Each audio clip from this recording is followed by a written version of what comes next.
Assalamualaikum warahmatullahi wabarakatuh. Perkenalkan, nama saya Afel Kisti. Saya berasal dari kelas HTNI A Indralaya. Baiklah, saya di sini akan menjelaskan tentang pasal 1, pasal 4, dan pasal 16. Sebelum amandemen, setelah amandemen, perubahan dan penjelasannya.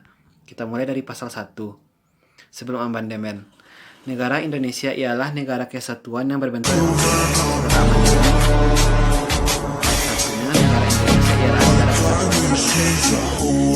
Perubahannya tidak mungkin jadi perubahan. Penjelasannya adalah, yang dimaksud dengan negara kesatuan adalah suatu bentuk negara di mana penyelenggaraan dilaksanakan sebagai sebuah kesatuan yang tunggal yang menempatkan pemerintah pusat sebagai pemegang kekuasaan tertinggi. Adapun satuan-satuan subnasional di bawahnya hanya berperan menjalankan kekuasaan tertentu dari pemerintah pusat yang sifatnya didelegasikan. Sementara itu, yang dimaksud dengan republik adalah bentuk pemerintahan yang dikepalai oleh presiden dan dikawal oleh rakyat. Indonesia dengan bentuk negara kesatuan dan bentuk pemerintahan republik kemudian dinamakan NKRI yang merupakan kepanjangan dari Negara Kesatuan Republik Indonesia. Ayat 2-nya, kedaulatan adalah di tangan rakyat dan dilakukan sepenuhnya oleh Majelis Permusyawaratan Rakyat. Setelah amandemen berubah menjadi kedaulatan berada di tangan rakyat dan dilaksanakan menurut Undang-Undang Dasar. Adanya perubahan antara dilakukan sepenuhnya oleh MPR dan dilaksanakan menurut Undang-Undang. Penjelasannya adalah, pelaksanaan kedaulatan rakyat tidak lagi diemban atau dilakukan oleh sebuah lembaga supremasi yang bernama MPR, melainkan dilaksanakan berdasarkan sirkel sistem konstitusi. Dengan kata lain, pelaksanaan kedaulatan rakyat terbagi-bagi dalam berbagai institusi dan aturan-aturan konstitusi yang terdapat dan ditentukan dalam Undang-Undang Dasar 1945. Ayat 3-nya, negara Indonesia adalah negara hukum. Undang-undangnya baru dibentuk setelah amandemen. Maknanya adalah bahwa negara Indonesia menganut kedaulatan hukum dan menegaskan bahwa pelaksanaan kedaulatan rakyat oleh lembaga negara sesuai UUD tidak bersifat mutlak atau tanpa batas. Pasal 4. Sebelum amandemen, ayat 1-nya, Presiden Republik Indonesia memegang kekuasaan pemerintahan menurut Undang-Undang Dasar. Setelah amandemen, ayat 1-nya, Presiden Republik Indonesia memegang kekuasaan pemerintahan menurut Undang-Undang Dasar. Tidak terjadi perubahan. Dan penjelasannya adalah, Presiden sendiri adalah kepala negara yang memimpin sebuah negara yang berbentuk republik seperti Indonesia. Presiden selain menjadi kepala negara juga merupakan kepala pemerintahan yang dilaksanakan berdasarkan Undang-Undang Dasar. Ayat 2-nya adalah, dalam melakukan kewajibannya, Presiden dibantu oleh seorang wakil presiden. Setelah amandemen berubah menjadi dalam melakukan kewajibannya, Presiden dibantu oleh satu orang wakil presiden. Maksudnya adalah bahwa Presiden tidak sendiri dalam memegang kekuasaannya, tetapi Presiden dibantu oleh wakilnya, yaitu Wakil Presiden, untuk mengatur jalannya kekuasaan seperti yang disebutkan pada pasal sebelumnya. Pasal 16. Sebelum amandemen, yaitu ayat 1-nya, susunan Dewan Pertimbangan Agung ditetapkan dengan undang-undang. Ayat 2-nya, Dewan ini berkewajiban memberi jawaban atas pertanyaan Presiden dan berhak memajukan usul kepada pemerintah. Setelah amandemen, Presiden membentuk suatu Dewan Pertimbangan yang bertugas memberi nasihat dan pertimbangan kepada Presiden, yang selanjutnya diatur dalam undang-undang. Penjelasannya adalah, Dewan Pertimbangan Presiden adalah lembaga pemerintah yang bertugas memberikan nasihat dan pertimbangan kepada Presiden sebagaimana dimaksud dalam pasal 16 Undang-Undang Dasar 1945. Sekian penjelasan dari saya, dilanjutkan oleh teman saya. Terima kasih. Assalamualaikum warahmatullahi wabarakatuh. Terima kasih kepada moderator yang telah memberikan kesempatan kali ini. Saya Denny Ilham dari kelas HTNI Indralaya akan menjelaskan 3 pasal, yaitu pasal 5, pasal 6, dan pasal 18B. Yang pertama, pasal 5. Sebelum amandemen, Presiden memiliki hak penuh untuk membentuk undang-undang dengan persetujuan Dewan Perwakilan Rakyat, sehingga dengan demikian undang-undang yang dibentuk itu dipastikan dan disahkan. Namun sesudah amandemen, Presiden hanya berhak untuk membuat dan mengajukan rancangan undang-undang kepada DPR untuk kemudian dibahas dan disahkan. Kelebihan dari pengubahan ini adalah rancangan undang-undang yang sebelum dijadikan undang-undang bisa dilakukan wacana terlebih dahulu. Apakah sesuai dengan kondisi yang ada di masyarakat atau tidak. Yang kedua, pasal 6. Sebelum amandemen, latar belakang Presiden Indonesia pada saat itu hanya disebutkan harus orang Indonesia tanpa menjelaskan syarat yang lebih jelas lainnya. Namun setelah amandemen, latar belakang seorang presiden harus makin dipertegas dengan beberapa syarat seperti harus mampu menjalankan tugas kepresidenan secara jasmani dan rohani. Terakhir, pasal 18B. Sebelum amandemen, pasal ini tidak ada. Dan sesudah amandemen dibentuk dan seperti satuan-satuan pemerintah daerah yang bersifat khusus ataupun istimewa akan diakui oleh pemerintah pusat seperti Satpol PP dan Kepolisian Pamong Praja. Namun semuanya juga harus diatur dengan undang-undang yang berlaku. Baik, terima kasih. Saya kembalikan kepada moderator. Halo, Assalamualaikum warahmatullahi wabarakatuh. Perkenalkan, nama saya Fatih Janata Lasmono. Saya dari kelas A Kampus Indralaya.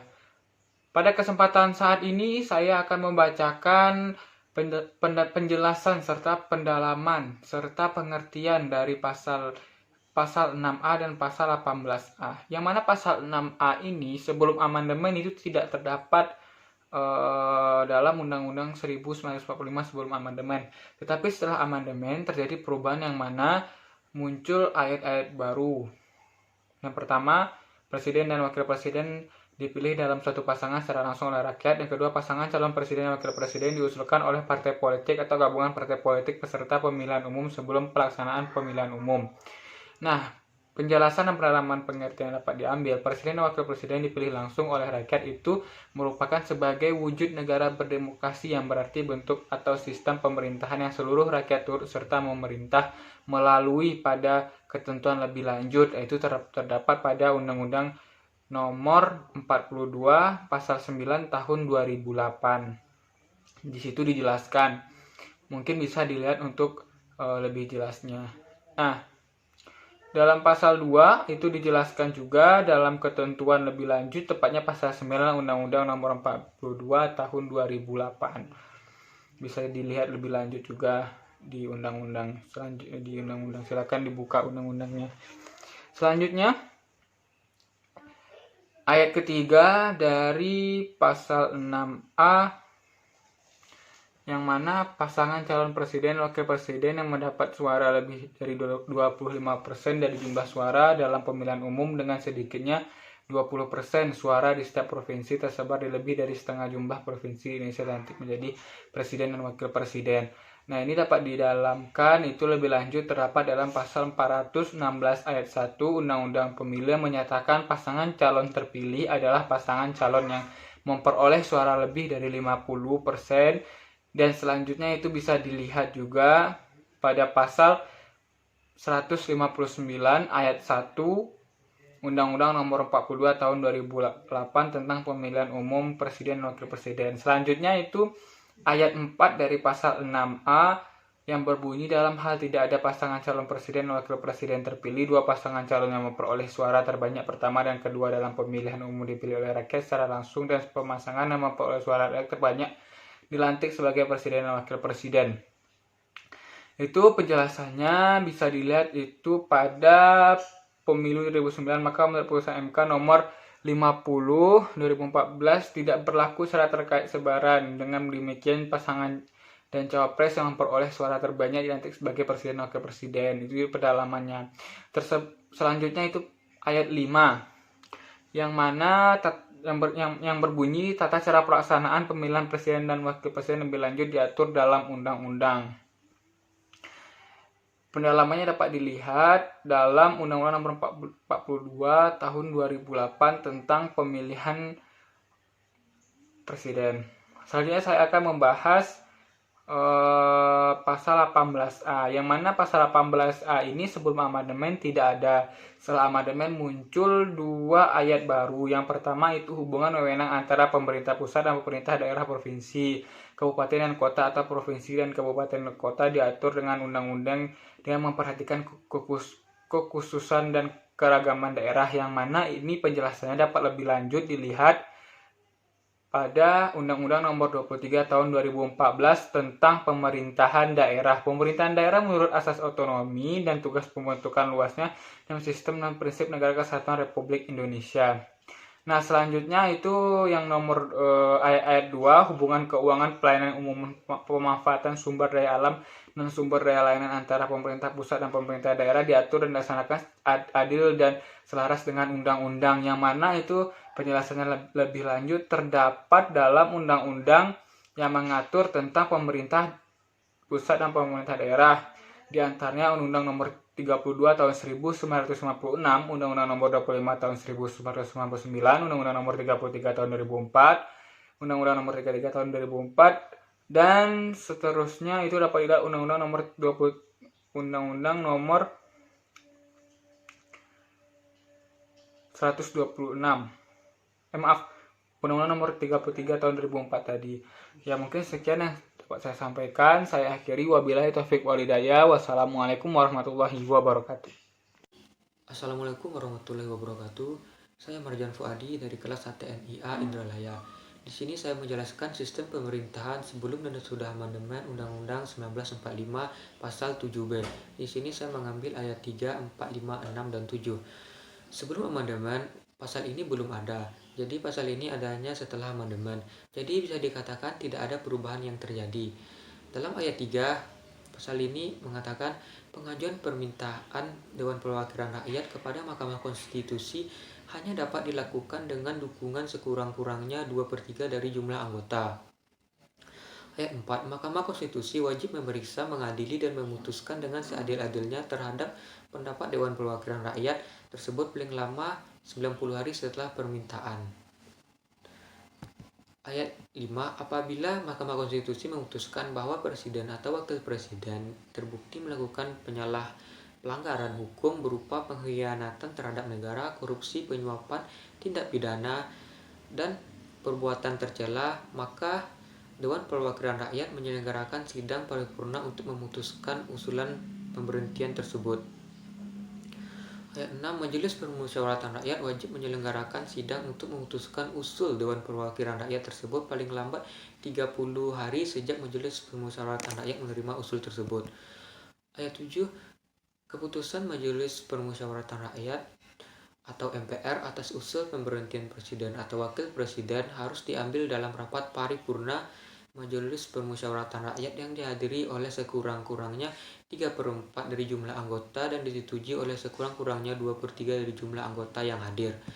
Maka dapat saya ambil kesimpulan atau saya rangkum bahwa dari 3 tahapan pasal ini bahwa pasal ini memiliki 3 tahapan. Yang pertama, tahapan Dewan Perwakilan Rakyat, yaitu tahapan pengusulan yang dilakukan oleh anggota Dewan Perwakilan Rakyat sebagai salah satu fungsi pengawasan dari Dewan Perwakilan Rakyat tersebut. Tahapan Mahkamah Konstitusi, apabila pendapat Dewan Perwakilan Rakyat telah disetujui oleh Mahkamah Konstitusi, maka Mahkamah Konstitusi akan memeriksa, mengadili, dan memutuskan dengan seadil-adilnya dalam 90 hari. Tahapan Majelis Permusyawaratan Rakyat, apabila Mahkamah Konstitusi bahwa pendapat Dewan Perwakilan Rakyat terbukti, Dewan Perwakilan Rakyat menyelenggarakan sidang paripurna dan semua dari tahapan tersebut harus memenuhi syarat dan ketentuan yang telah diatur. Baik, sekian dari saya. Assalamualaikum warahmatullahi wabarakatuh. Perkenalkan, nama saya Ida Darmaisika dari kelas HTNIA Kampus Indralaya dari kelompok 8. Di sini saya akan menjelaskan mengenai yang pertama, pasal 7. Sebelum amandemen, Presiden dan Wakil Presiden memegang jabatannya selama masa 5 tahun dan sesudahnya dapat dipilih kembali. Kemudian setelah amandemen, Presiden dan Wakil Presiden memegang jabatan selama 5 tahun dan sesudahnya dapat dipilih kembali dalam jabatan yang sama hanya untuk 1 kali masa jabatan. Perubahannya yakni pembatasan pada pemilihan Presiden dan Wakil Presiden kembali yang dapat dipilih kembali dalam jabatan yang sama tetapi hanya untuk 1 kali masa jabatan. Masa jabatan Presiden dan Wakil Presiden sendiri ialah rentang waktu yang dimiliki oleh Presiden dan Wakil Presiden untuk memegang jabatan atas tugas-tugas sebagai Presiden dan Wakil Presiden. Masa jabatan presiden dan wakil presiden diatur dalam dalam pasal 7 Undang-Undang Dasar 1945 sebagai perwujudan sistem demokrasi, sehingga jabatan tersebut merupakan jabatan politik diimplementasikan dalam ketentuan pasal 22E ayat 1 dan ayat 2 Undang-Undang 1945. Kemudian yakni pasal 7A, sebelum amandemen itu tidak ada, kemudian setelah amandemen itu ditambahkan adanya pasal 7A yang berisikan presiden dan wakil presiden dapat diberhentikan dalam masa jabatan oleh Majelis Permusyawaratan Rakyat atas usul DPR, baik apabila terbukti telah melakukan pelanggaran hukum berupa pengkhianatan terhadap negara, korupsi, penyuapan, tindak pidana berat lainnya, atau perbuatan tercela, maupun apabila terbukti tidak lagi memenuhi syarat sebagai presiden dan wakil presiden dan atau wakil presiden. Adanya perubahan yakni penambahan pasal 7A sebelum amandemen tidak ada, lalu setelah amandemen ditambahkan pasal 7A yang dimana menjelaskan bahwa presiden dan wakil presiden dapat diberhentikan jika terbukti melakukan pelanggaran hukum seperti yang tertera dalam pasal 7A yang saya sebutkan tadi. Kemudian pasal 7B ayat 1 dan ayat 2.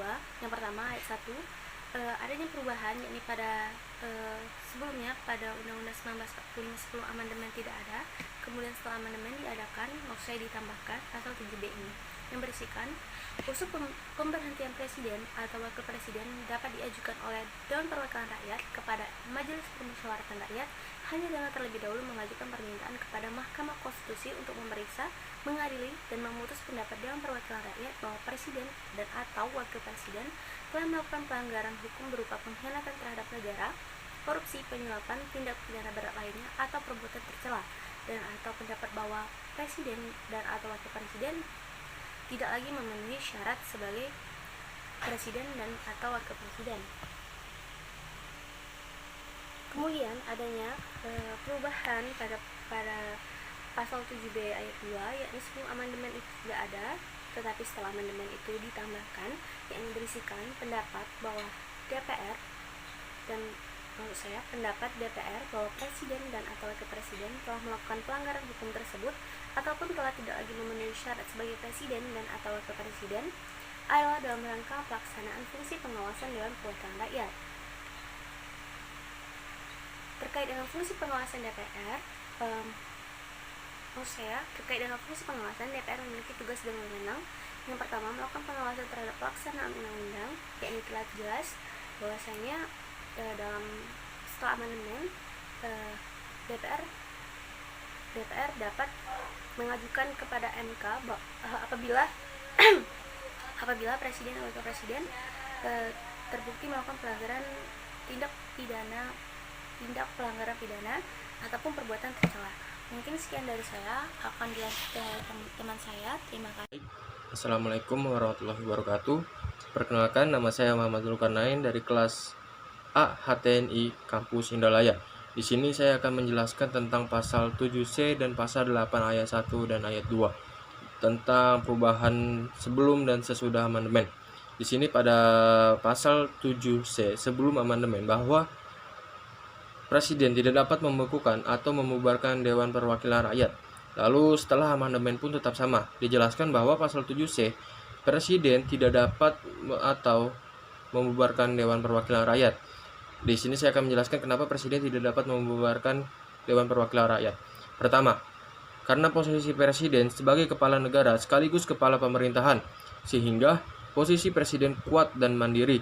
Tidak ada institusi lebih tinggi dari presiden kecuali konstitusi secara hukum dan rakyat secara politik. Kedua, sumber legitimasi. Pemerintahan berasal dari rakyat, bukan dari parlemen, karena presiden dipilih langsung oleh rakyat melalui pemilihan umum untuk masa jabatan yang tetap. Ketiga, presiden tidak bertanggung jawab pada parlemen sehingga secara politik presiden tidak dapat dijatuhkan oleh parlemen. Begitu juga sebaliknya, presiden tidak dapat membubarkan parlemen. Dan yang terakhir, yaitu yang keempat, presiden berwenang mengangkat dan memberhentikan para menteri. Oleh karena itu, para menteri bertanggung jawab kepada presiden dan bukan dan tidak bertanggung jawab kepada parlemen. Selanjutnya saya akan membacakan pada pasal 8 ayat 1. Pada pasal 8 ayat 1 tentang perubahan setelah amandemen. Di sini dijelaskan bahwa wakil presiden memiliki hak untuk menggantikan posisi presiden apabila ada kondisi tertentu yang menghalangi untuk berhenti bertugas. Wakil presiden tersebut akan menggantinya sampai habis jabatannya.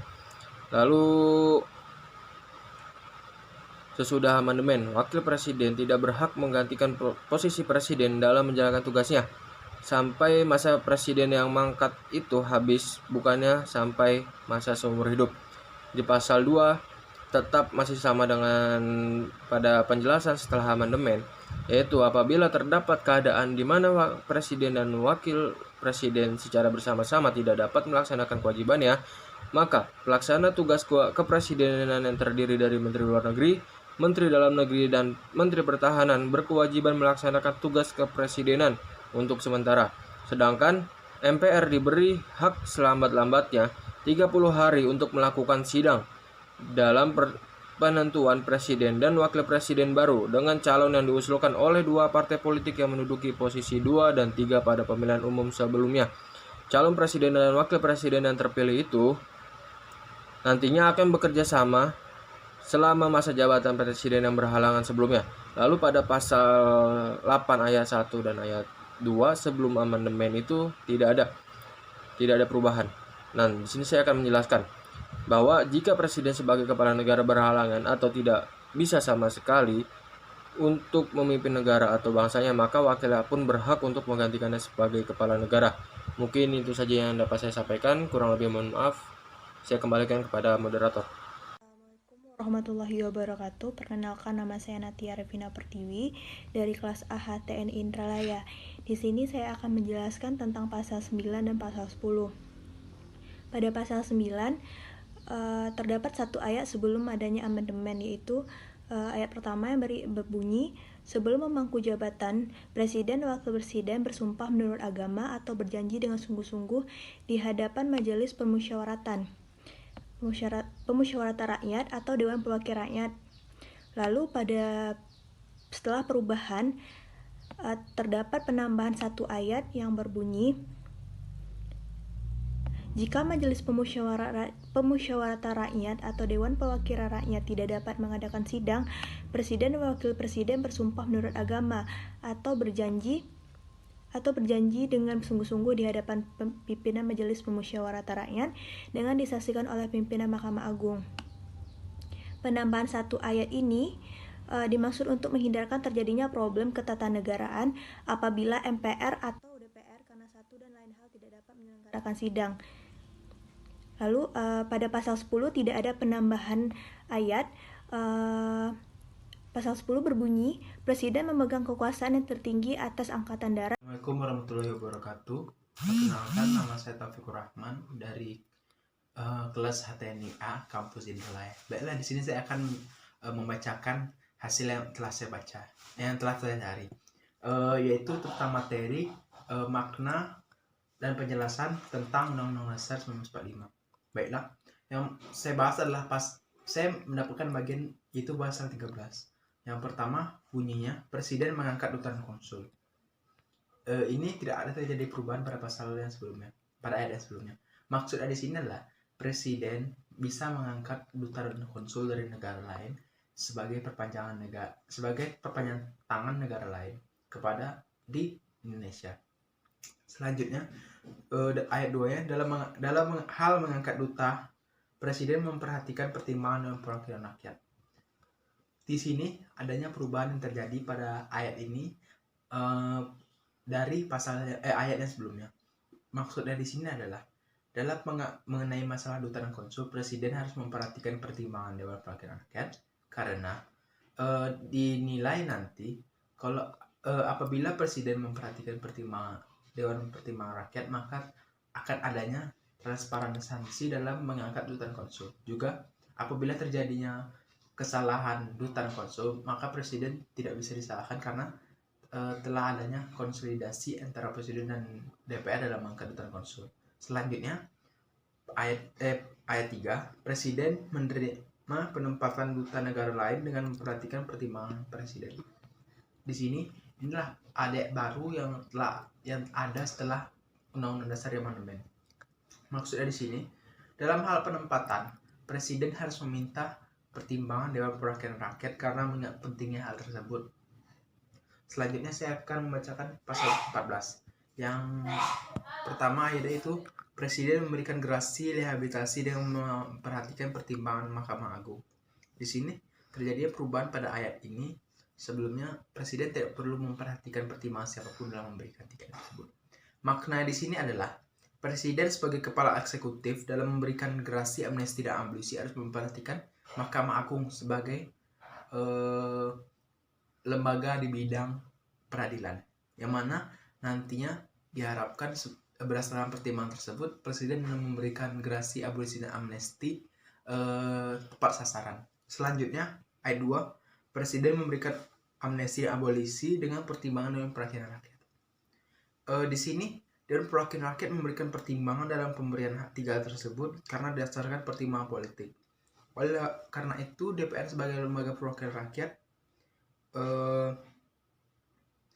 memberikan pertimbangan kepada Presiden sehingga nanti adanya hubungan baik antara Presiden dengan lembaga legislatif. Selanjutnya yang terakhir saya akan membahas mengenai pasal 15, yaitu Presiden memberikan gelaran atau tanda jasa lain-lainnya kehormatan yang diatur dalam undang-undang. Maksudnya di sini adalah Presiden dalam memberikan tanda jasa atau gelaran kehormatan itu tidak semena-mena dalam memberikan hal tersebut, harus ada yang diatur dalam undang-undang. Baiklah, sampai di situ hal yang bisa saya bacakan. Apabila ada salah dan janggal mohon maaf. Wabillahi taufiq wal hidayah. Wassalamualaikum warahmatullahi wabarakatuh. Assalamualaikum warahmatullahi wabarakatuh. Perkenalkan, nama saya Sania Kobi Safira. Saya dari kelas A HTNI Indralaya. Di sini saya akan menjelaskan bagaimana perubahan pasal 18 sebelum Naskah Amandemen. Pasal 18 sebelum amandemen hanya memiliki satu ayat yang secara singkat berisi tentang pembagian daerah Indonesia yang dibagi oleh daerah besar dan daerah kecil dengan bentuk susunan pemerintahnya yang ditetapkan oleh undang-undang dan tetap memandang dan mengingat dasar pemusyawaratan. Selanjutnya pasal 18 susunan amandemen hanya memiliki 5 ayat yang secara singkat berisi tentang pembagian daerah Indonesia yang dibagi atas kabupaten, kota, dan provinsi. Lalu saya di sini akan menjelaskan sedikit mengenai pembagian daerah Indonesia. Yang pertama, provinsi adalah wilayah administratif yang dipimpin oleh gubernur. Yang terakhir, kabupaten atau kota adalah wilayah administratif yang dipimpin oleh wali kota. Sekian, terima kasih. Assalamualaikum warahmatullahi wabarakatuh.